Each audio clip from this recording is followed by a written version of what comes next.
Filem Telaga Suriram, Nabila Huda dalam filem ni power gila guys, dia berlakon. Korang bayangkan, watak dia seorang gadis yang bisu tau. Dia tak bersuara lah. Tapi impact lakonan dia tu buatkan kita ni rasa kesian dan rasa sangat-sangat sedih tau dengan apa yang berlaku dekat dia dalam filem ni. Tapi adakah filem Telaga Suriram ni betul-betul seram dan creepy untuk korang tonton dekat wayang? Okey, filem Telaga Suriram ni merupakan filem arahan Osman Ali dan filem ni dia mengambil latar belakang tahun 1960-70 gitulah. Dan dekat satu kampung ni berlaku satu peristiwa yang menggemparkan. One day tu dekat kampung tu ada seorang budak yang bernama Suriram ni hilang tiba-tiba guys. Sampailah one day tu mayat budak ni dijumpai ada dalam telaga. Sebab itulah dipanggil Telaga Suriram.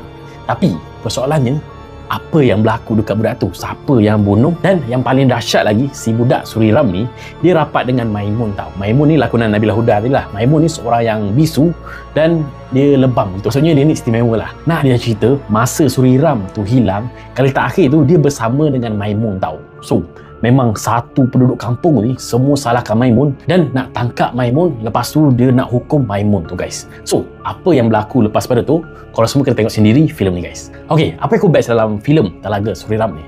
First kali, of course lah, lakonan mantap dan super, memang gila lah. Korang tengok si Nabila Huda dan Elis Suryati ni, masa watak dia keluar tu, memang korang semua akan terpegun dan terkesan tau dengan lakonan dia. Even Nabila Huda ni dia tak boleh bercakap, dia bisu, tapi karakter dia dalam ni memang betul-betul sampai lah. Kita tengok tu, kita rasa kesian dan kita rasa dia ni hopeless tau. Lepas tu, apa yang aku suka lagi dalam filem ni, plot dan story filem ni. Dia bukan direct gitu. Dia ada twist dia, sebabnya daripada awal sampai ke hujung movie tu, dia buatkan korang tertanya tau.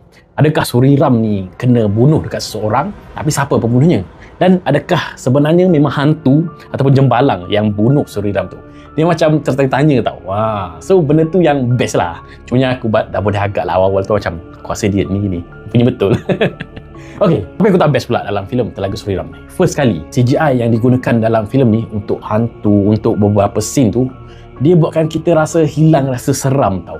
Dia bagi aku tak kira lah filem Hollywood ke, China ke, Korea ke, Jepun ke, kalau dia buat hantu tu CGI, bagi aku dia macam hilang rasa seram tau. Aku lebih prefer practical effect untuk hantu apa ni lah. Lepas tu, yang kedua, untuk pelakon-pelakon ekstra yang dalam filem ni macam terlalu dibuat-buat. Dia tak dapat natural. Sebenarnya aku puji lah dari segi setting tempat dan prop yang digunakan dalam filem ni.